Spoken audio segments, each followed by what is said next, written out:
Welcome. These will be my thoughts on Fear the Walking Dead season 1, episode 4, Not Fade Away. The episode is rated TV-14, so this video there will be spoilers for these 4 episodes, and possibly the first 5 seasons of the main series of The Walking Dead, and the live-action one. And yeah, another episode that I loved. So I think we're gonna dive right into... Yeah, I thought it worked well in the opening scene of, this device. I'm not 100% sure if he's like trying to be a fiction writer or documentarian or what exactly. Maybe he is just bored or something. But yeah, this is the second episode where Chris is filming something, and this time he also, documenting something. This time he even, you know, explains, and it seems like what he is saying is the truth. I believe we're meant to take it as gospel. Yeah, I guess he's trying to be like maybe a reporter or documentarian, something like that. And we get a little bit of exposition about it's been 9 days since everything was turned off, and they say that everything is fine, under control within the fence. But there's something out there giving a signal, sending a light. And I think I'll talk more about that as it comes up. I'll try to keep this scene by scene. But that's a really cool way to start. Like, immediately we're seeing, clearly not everything is like perfect. And Nick certainly seems remarkably comfortable, considering that he's trying to wean, so that also immediately, we can tell there's something going on here. I think that brings us... I think that's when the intro plays. I don't know, I think it's starting to grow on me a little bit. Also saw in the opening credits that apparently the opening theme tune was composed by Atticus Ross. That checks out. That does sound like... I haven't listened to a ton of their... But yeah, sounds very much like what Lele have heard of theirs. And I think the next thing might have been Liza helping Hector, and yeah, this thing of she's doing what she can to help. And I'm afraid I cannot remember all these names, but Hector's wife was very relieved, and in typical immigrant fashion, she really wants to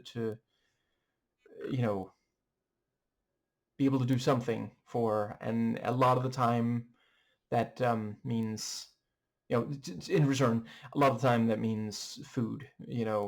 um, let's see, I don't know, maybe I say it in too many different videos. It's just really, I really, really hate what ICE is doing, and like there's so many wonderful immigrants. I've said it before. Percentage-wise, I would say I've met a higher percentage of the immigrants here in Denmark that I've met have been wonderful people compared to the percentage of the native-borns. I'm not saying all native-borns are terrible. I am one. I'm not, and I've met a lot of really, really nice ones, but there's... percentage-wise is all I'm saying. And I think the next thing... Yeah, so we see, she's walking out with the food. Nick is keeping an eye on her. And not long after, we find out it's because he sneaks in and takes the morphine that is being... Yeah, so he is not weaning. He is using again. And yeah, just a really... that's the thing. It's very, very difficult to kick a habit like that. And there are a number of people who will, if given the chance, they will choose to keep up the habit. Like Nick was never that devoted to the idea of quitting.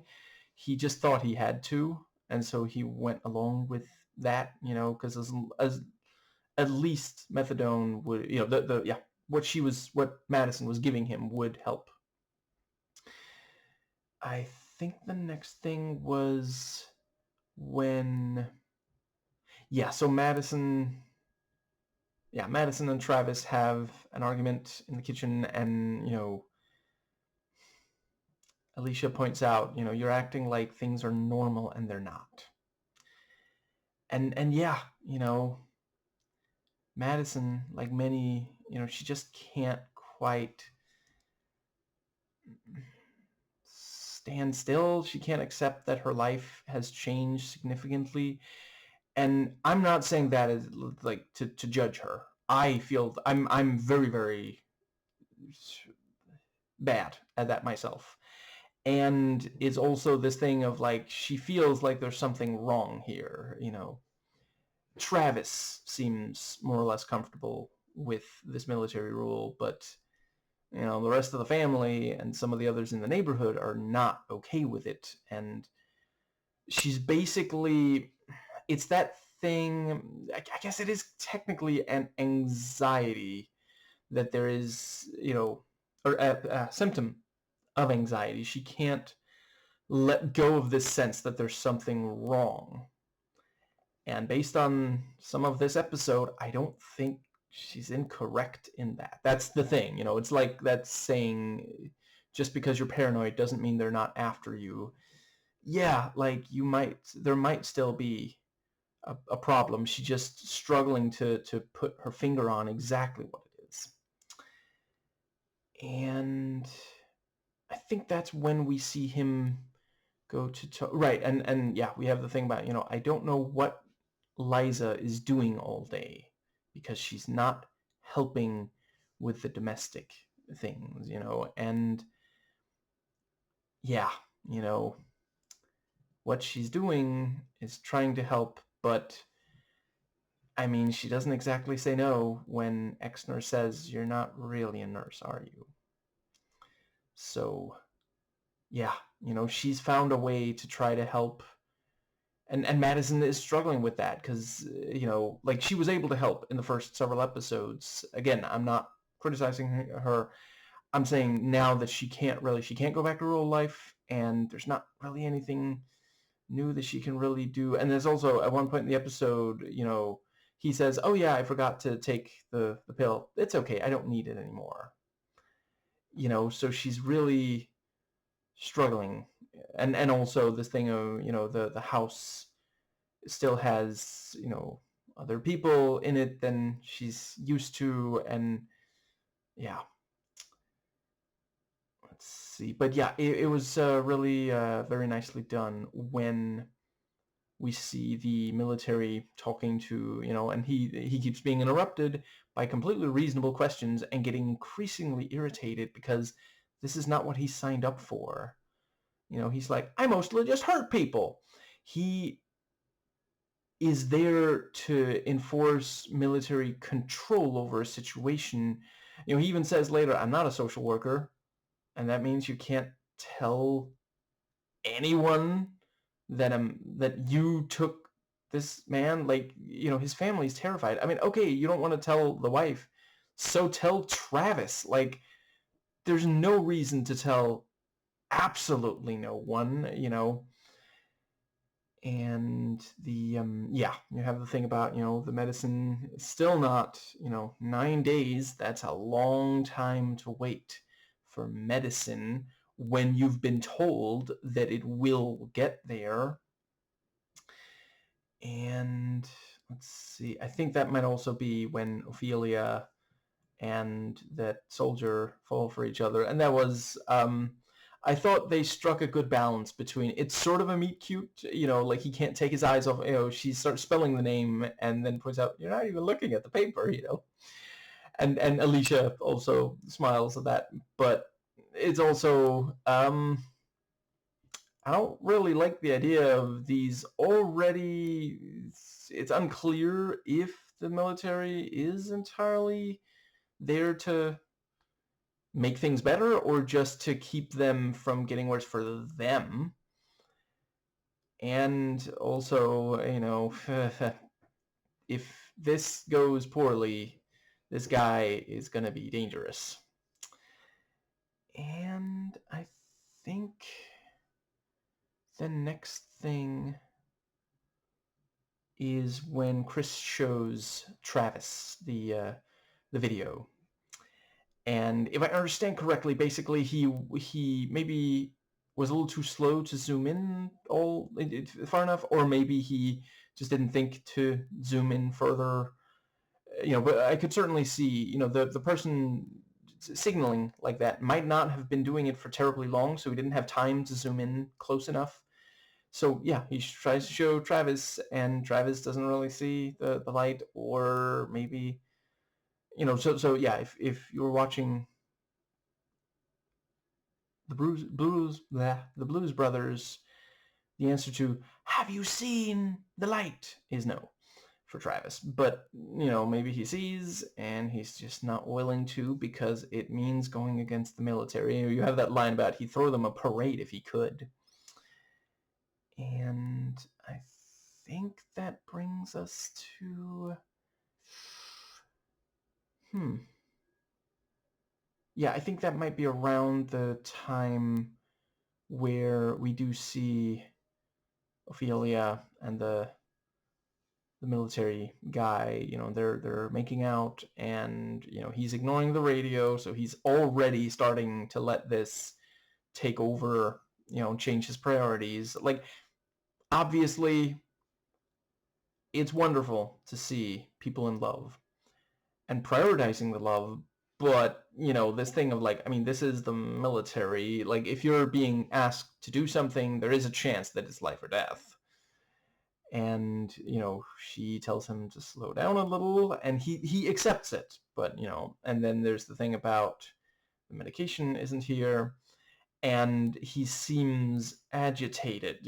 He doesn't say, I promise I'll do what I can to, and it does also sound like maybe he has done what he can, so he feels powerless, and that's scary when that person has a gun and is a cishet white man who already seems like he's struggling to focus and keep his attention where it should be. But I think that's, yeah, and he also, he has that line.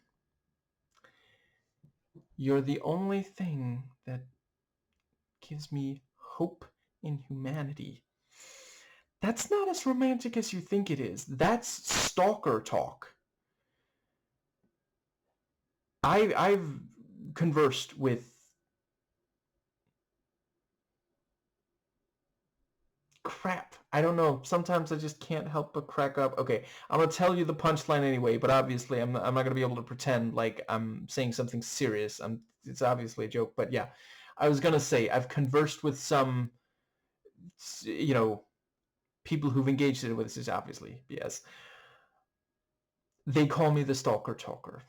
Yeah, it wasn't even a funny joke, but just anyway. I don't know, maybe there's like a self-defense mechanism. When I think of one of my worst jokes, I can't help but crack up, so I can't tell it properly.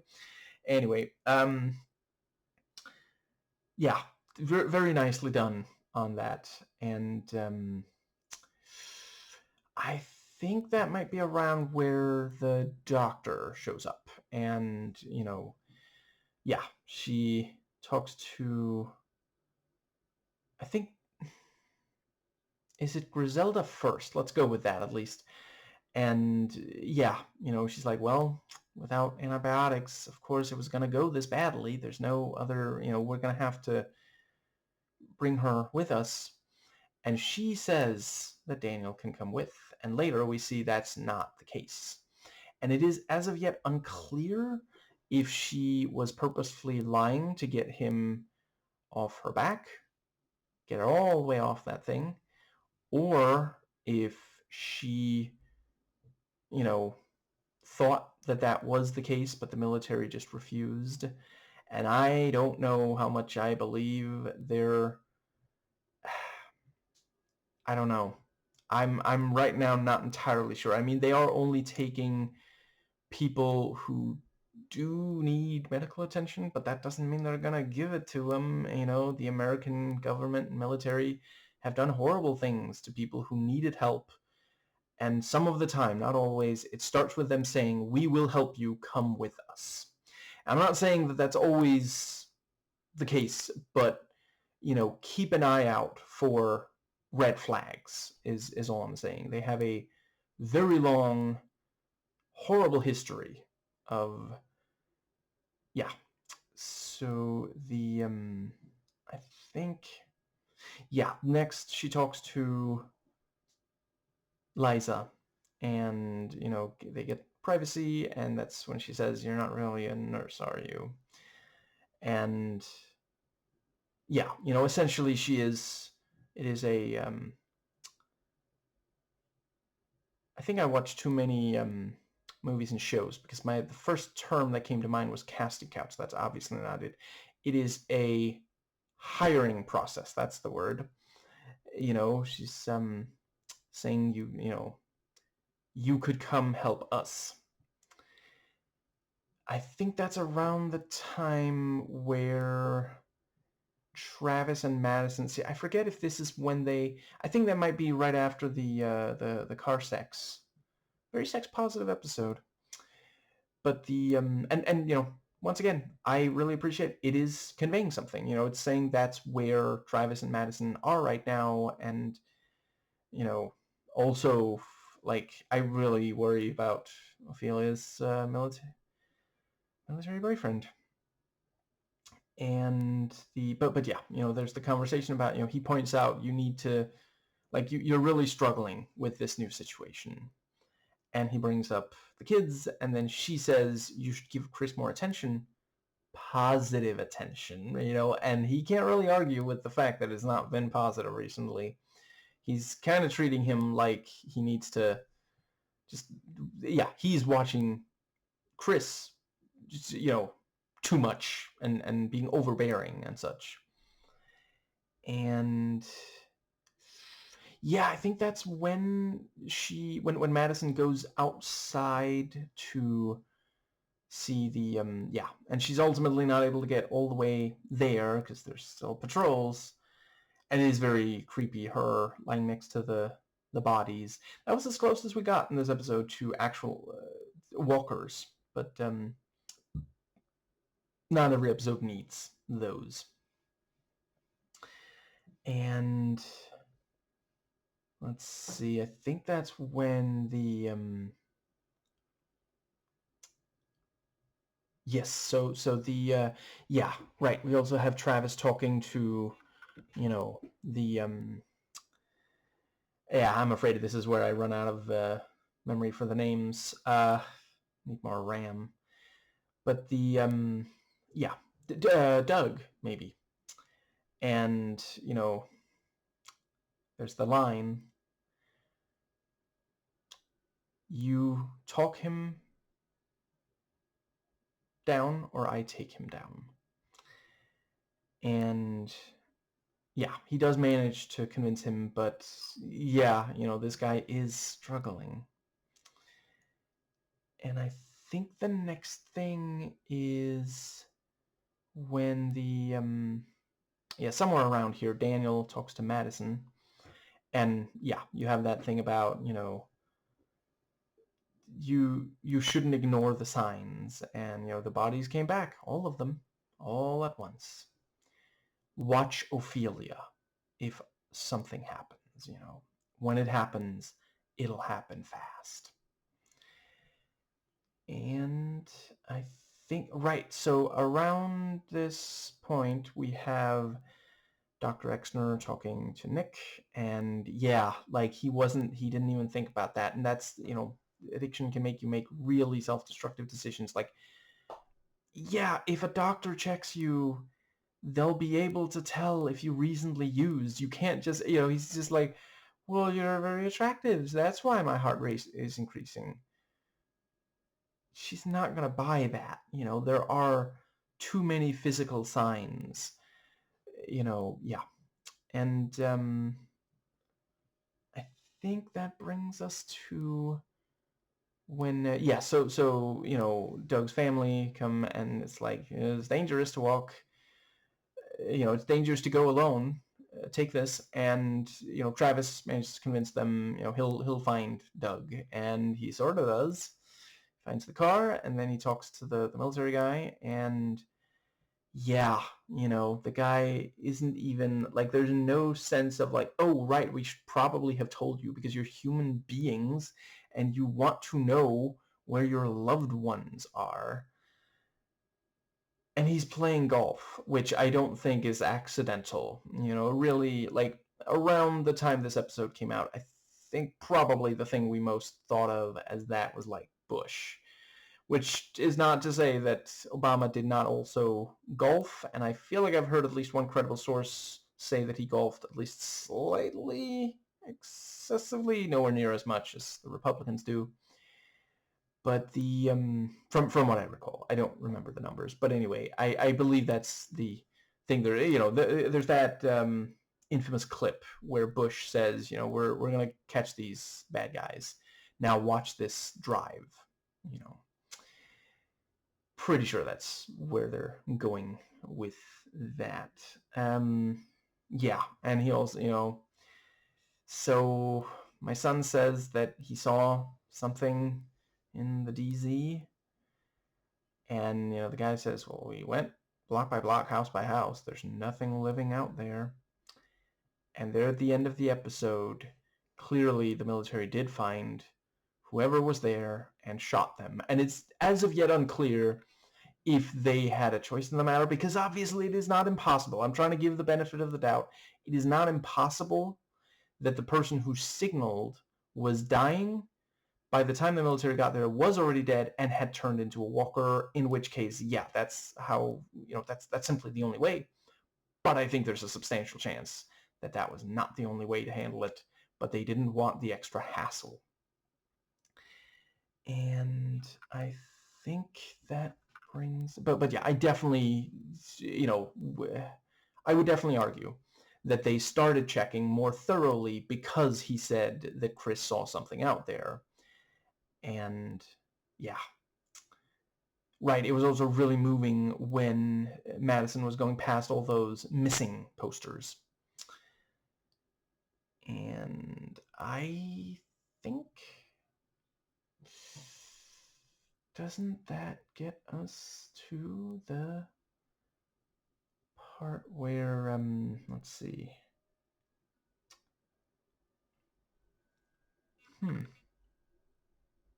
So at one point in the episode, Madison is like, see, I'm slightly unclear on if that was self-harm or amateur tattoo work or something, but either way, not ideal behavior, but yeah, she's struggling. And right, so Madison, obviously I must address, yeah,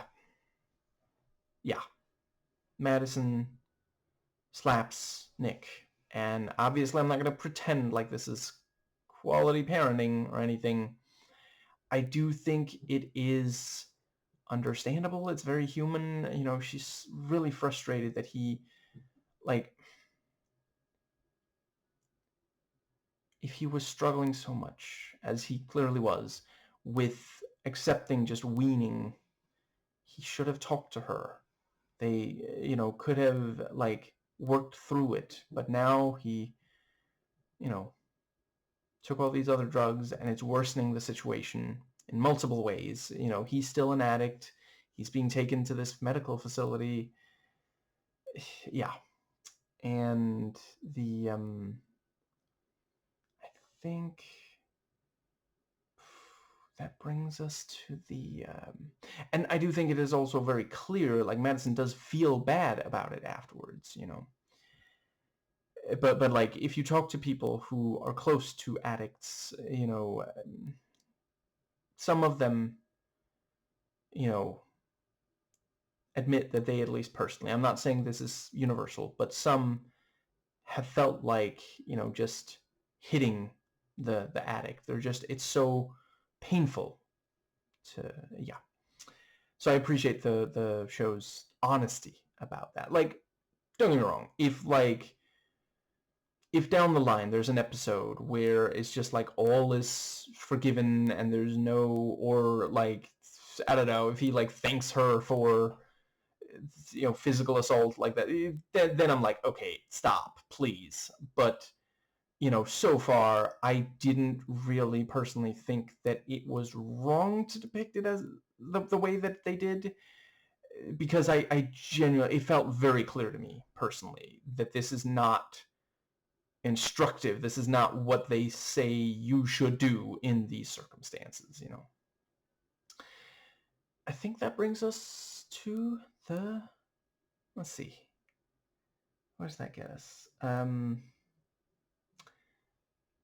That's more or less when, right, so yeah, Alicia tries talking to Nick, and Travis gets sent away.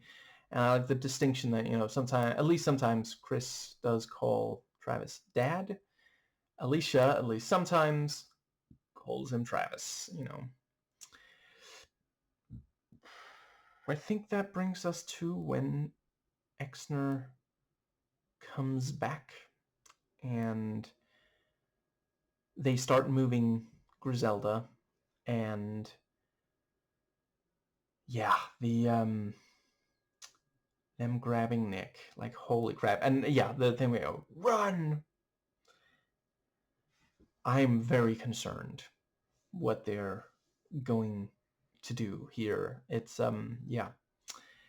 And let's see, I think, does that bring us, let's see.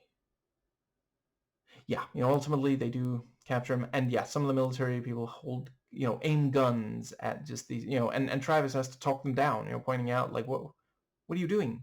Like, these are just, young people. They're clearly not dangerous, and yeah, there are major flaws with the training of the military of America and other countries.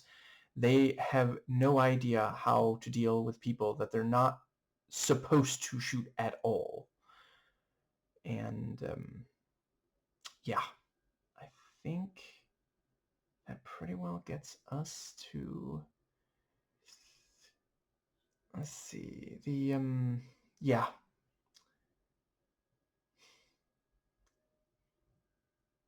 Liza being told, we could really use you. You could do a lot of good if you come with us to this facility.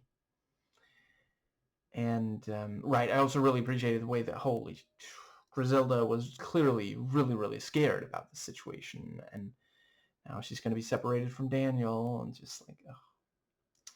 I'm genuinely concerned that I don't know if they like put them down immediately, but I wouldn't rule out that they watch them more just in case they turn, than like make sure they get quality healthcare. And the yeah, Liza ends up going on the car, which is, yeah, this is going to be really difficult. Like, Chris is already struggling with, Travis is not his favorite parent, and now, Liza leaves. Yeah.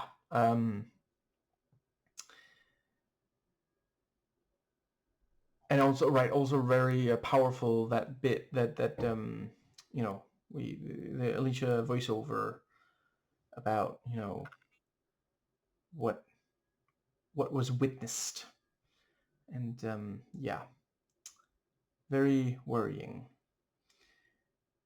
I feel like that brings us to the yeah, also the fact that Dr. Exner doesn't even give Liza a chance to say goodbye, or at the very least explain to Chris, just, it's now or never, get on the car.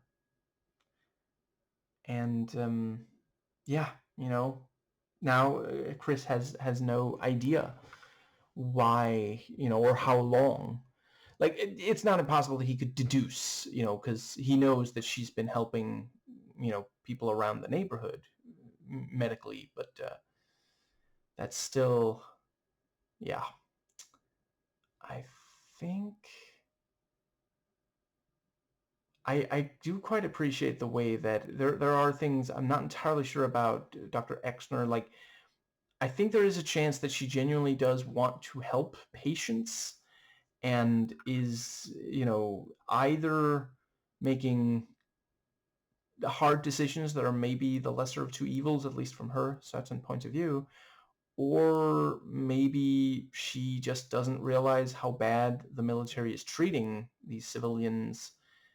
It's yeah. And she feels like, that there is this sense of the professionalism of a doctor, and this thing of like trying to be careful about, you know, because like telling someone you're you know, I know you're practicing medicine, and I don't believe you're really qualified, but you don't have the training. You're not really a nurse. That's scary to be. That's another thing. I don't even know. Like, hypothetically, maybe she's being prosecuted for it or something. And it's just a lie to get her on the car. Yeah, I can hardly wait. I think there's like 2 episodes left of this season. I will do them soon, but yeah. I think that brings us. Let's see. There's